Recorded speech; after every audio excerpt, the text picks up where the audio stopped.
নমস্কার, শেয়ারবাজ থেকে আমি শাশ্বত মিত্র। সোমবার থেকে বুধবার 3টে দিন ভালোই গেল মার্কেটের পক্ষে।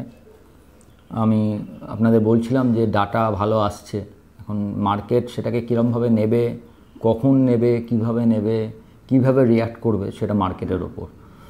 একটা কথা অনেক সময় বলি, দেখবেন আপনাদেরকে হয়তো বারবার বলি, মনে হয় যে বারবার একই কথা বলছেন কেন, কারণ এইটাকে সবসময় মনে রাখবেন, স্ক্রিন ইজ সুপ্রিম। স্ক্রিনকে বিশ্বাস করতে হবে, যাই হোক না কেন।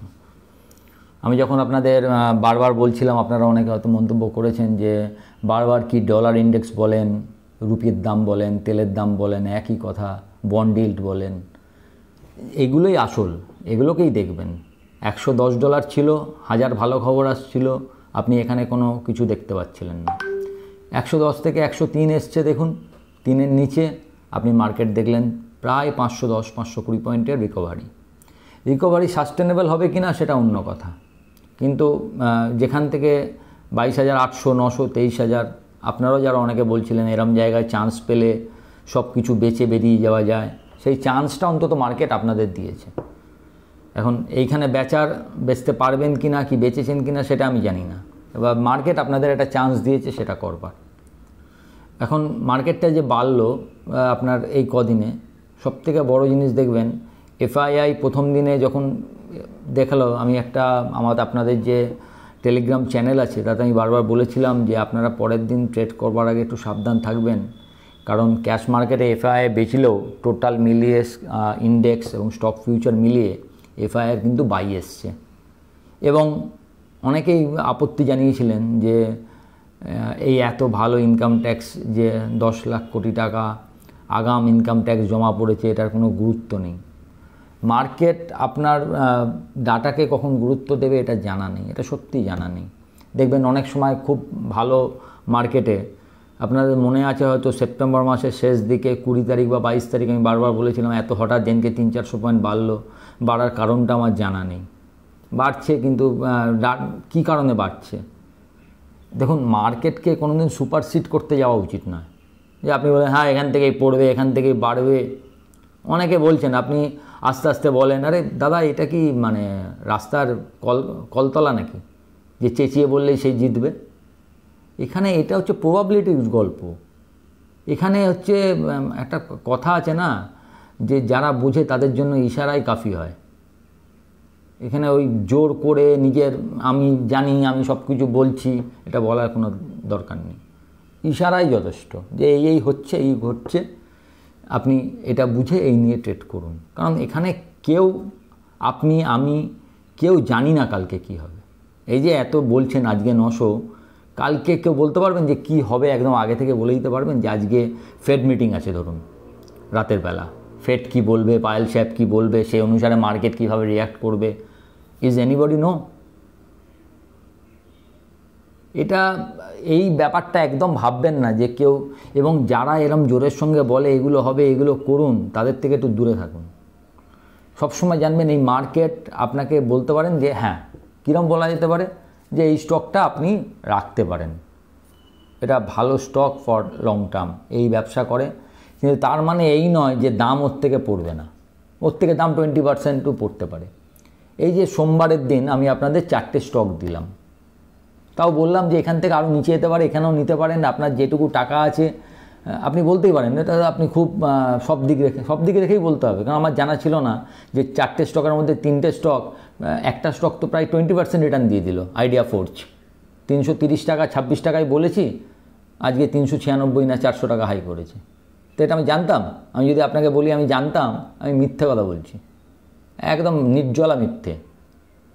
একটা আইডিয়া ছিল, দামটা ভালো এসছে, বলি না দামটা ভালো এসছে, দেখবেন আমি যখন বলেছি একই কথা বলেছি, দামটা ভালো এসছে, কিন্তু রিয়াকশানটা যে এসে গেছে এটা আমার লাক, ইটস আ লাক, যে 2 দিনেই রিয়াকশান দিয়েছে। হতে পারতো 10 দিন আরও ওই দামে রেখে তারপরে রিয়াকশান দিত, হতেই পারতো। ইউপিএল বললাম 620 টাকায়, 650 চলে গেল। কেন্স টেকনোলজি বললাম 4,200 টাকায়, 4,600 চলে গেল। সব জানতাম আমি, দামগুলো ভালো, তাই বলেছিলাম এটা ভালো হতে পারে। এখন এটা নিয়ে অনেকে কৃতিত্ব নিতে পারে, আমি বাড়লেও কৃতিত্ব নিই না, পড়লেও মনে করি না যে এটা আমার কোনো প্রবলেম বলে। তার কারণ হচ্ছে মার্কেটের ভালো দামটা আপনি বুঝতে পারেন। আপনার জানা হচ্ছে শুধুমাত্র, আপনারা যারা সবাই দেখছেন, শেয়ার মার্কেটে যখন আসবেন না, দাম নিয়ে বেশি ভাববেন না। খালি ভাবুন যে এইটা মানে কী দামে চলছে, কালকে পড়বে, আজকে উঠবে, 20 টাকা কমলো, 10 টাকা পড়লো, এইগুলো হতে থাকবে। কিন্তু যে ভ্যালুয়েশন, সেটা যদি আপনি একটু হিসাব করতে পারেন, না এর ভ্যালুয়েশনটা ঠিক আছে, ব্যবসাটা ঠিক আছে, লাস্ট 2-3টে কোয়ার্টারের রেজাল্টটা ভালো আছে, যে ম্যানেজমেন্ট এটাকে দেখছে সেই ম্যানেজমেন্টটা ভালো, দেন আপনি সেই শেয়ারটাকে ইনভেস্ট করতে পারেন। যখন খারাপ বা ভালো, যেদিন খুব ভালো যাবে না, সেদিন এইসব আলোচনাগুলো করবেন যে আপনি কি দেখছেন, আপনি কি পেয়েছেন, ওগুলো সব লাভ। কোনো একদিন আপনি একটা কিনলেন, সেখান থেকে ওটাই লো করলো এবং ওটা একদম বিশাল ওপরে গেল, দ্যাটস ইয়োর লাক, এটা আপনার কোনো ক্রেডিট নয়। এবং এই জন্য আপনি রেডি থাকবেন সবসময় যে আপনি কেনার পরে কিছুটা পড়তে পারে, কারণ আপনি কিনবেন একদম লোয়েস্ট দামে, এটা লাখ ছাড়া হবে না, এটা সবসময় মাথা রাখবেন। তাহলে দেখবেন অতটা মনের মধ্যে টেনশান আসবে না, এই কিনলাম আর পড়ে গেল। প্রত্যেকে বলে আমি কিনলেই পড়ে যায়, আপনি কিনলে না, এটাই মার্কেটের নিয়ম। এরকমভাবে সম্ভব নাকি যে আমি কিনবো আর সঙ্গে সঙ্গে বেড়ে যাবে? তো এইগুলোকে মাথায় রাখবেন। ভ্যালুয়েশন যার দেখবেন, কটা স্টক নিয়ে খালি আলোচনা করছিলাম, আপনাদের বলেওছি স্টকগুলো ঠিক আছে, দেখুন যখন সময় পেয়েছে বেড়ে গেছে, তার মানে কিন্তু এটা নয় যে কালকে এটা আর পড়বে না। যদি আবার এমন কিছু ঘটনা ঘটে বিশ্ব মার্কেটে, কিছু এই কালকে আজকেই ধরুন রাতের বেলা পায়েল সাহেব যদি সেরকম কিছু বলেন, রিসেশনের কথা বলেন, তাহলে ভাবছেন মার্কেট একই রকম থাকবে? থাকবে না। কিন্তু তার মানে এটা নয় যে স্টকটার ভালো ভ্যালুয়েশন আছে, সেটা 20 টাকা পড়ে গেল মানে স্টকটা খারাপ হয়ে গেল। আপনাদের স্টকগুলো চিনিয়ে দেওয়া কাজটা কি বলুন তো, যে এইটা দেখে রাখুন, আপনার যেখানে মনে হবে, আপনি জানেন না কোনটা ঠিক, সেই জন্য সবসময় আমি বলি এসআইপি করে নেবেন।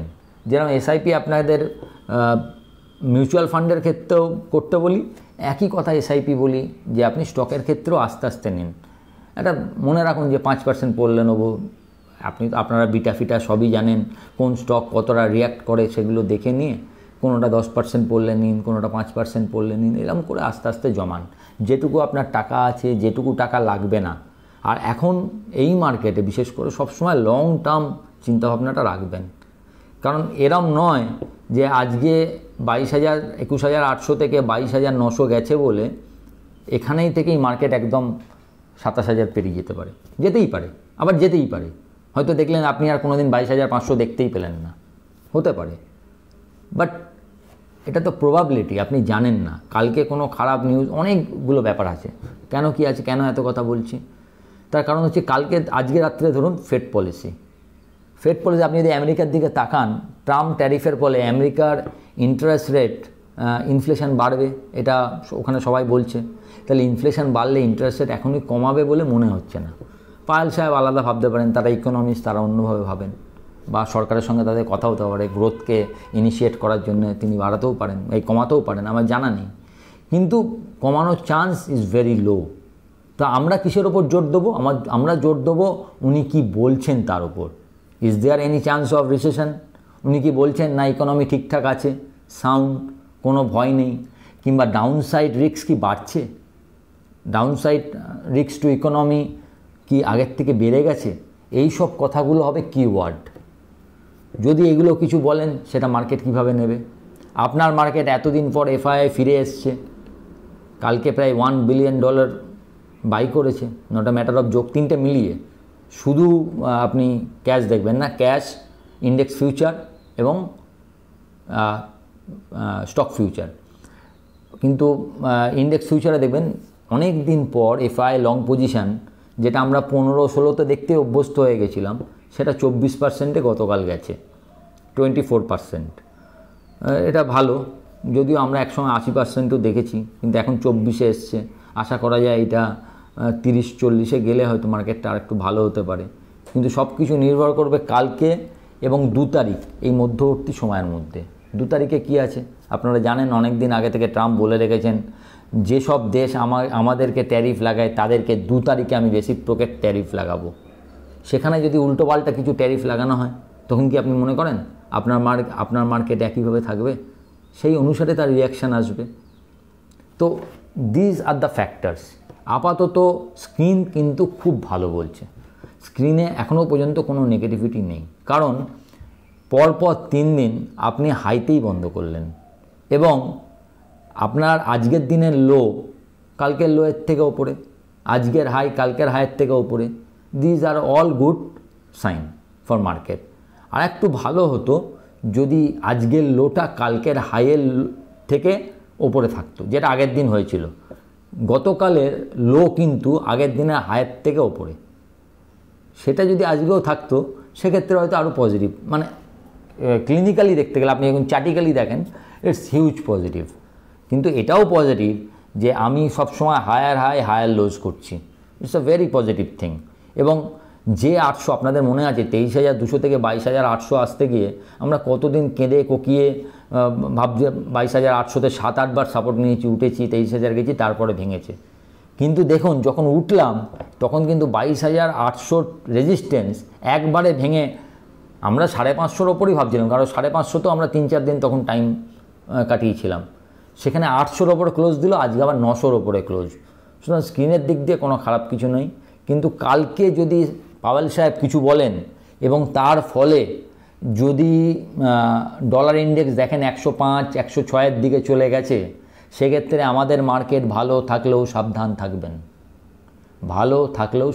থাকবেন। কারণ অনেক সময় কি হয়, একটা ভালো মুভমেন্ট চলছে, তো সেই মুভমেন্টটা খারাপটা নিতে আরও 2-3 দিন এক্সট্রা টাইম নেয়। তো আপনি হয়তো ভাববেন না এই পাত্তা দিল না, পাত্তাটা হয়তো 2 দিন পরে দেবে, আপনি জানেন না। তাই আপনাকে কিন্তু ওই সেই আবার ফিরে যেতে হবে বেসিকে, ওই ডলার ইন্ডেক্সটা তাকিয়ে থাকতে হবে। পাওয়েল সাহেব বলার পরে কি ডলার ইন্ডেক্স 103-এই আছে না বেড়েছে? যদি দেখেন একই রইল, সব কিছু ঠিক, তাহলে জানবেন মার্কেট ঠিক আছে। যদি দেখেন 105-6 হয়ে গেছে, বন্ড ডিলটা ফট করে বেড়ে গেছে, আপনি ভেতর থেকে সাবধান হয়ে যাবেন। যদি কিছু লাভে থাকে এর মধ্যে কিনেছিলেন, যদি প্রফিট বুক করা যায় করবেন। সবই তো বেশ ভালোই উঠলো। ধরুন রিসেন্ট লো থেকে হ্যাল বেল সবই প্রায় 15-20% ওপরে গেছে। আমি এর আগের বার আপনাদের হ্যাল বেল আরইসি পিএফসি সবের কথা বলেছিলাম। অনেকেই বলছেন একই শেয়ার, এই একই শেয়ারগুলো রিটার্নগুলো দেখুন। আরইসি 360 থেকে 430, পিএফসি 350 থেকে 405, বেল 240 থেকে 290, 92, হ্যাল 3200 থেকে 3750। তো এগুলোই ম্যাচগাঁও ডগ 2000 থেকে 2600। রানগুলো দেখুন। তো পিএসইউ যেরম পড়েছে সেরম আবার আজকে যখন ফার্স্ট টাউন স্পেসে বাড়লো, কিন্তু এই বাড়াটা সাস্টেনেবল হবে কি না সেইটা টাইমটা একটু লং টার্ম। প্রথম দিন বাড়লো, it's a very good sign, কিন্তু এখনই একদম সব কিছু ঠিক হয়ে গেল এটা ভাববেন না। অন্তত হলে তো ভালোই, আমাদের তো কেনাই আছে, বলে ইটস ভেরি গুড।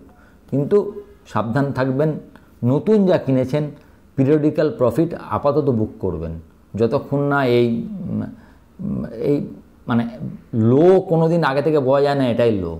বটম বোঝার জন্য কিছু ক্রিটিক্যাল লেভেল, হ্যাঁ কোনো কারণে যদি দেখেন মার্কেট 23,500-র ওপরে মোটামুটি 2-3 দিন বন্ধ হয়ে যাচ্ছে, তাহলে জানতে পারেন আপাতত বটম হয়ে গেল।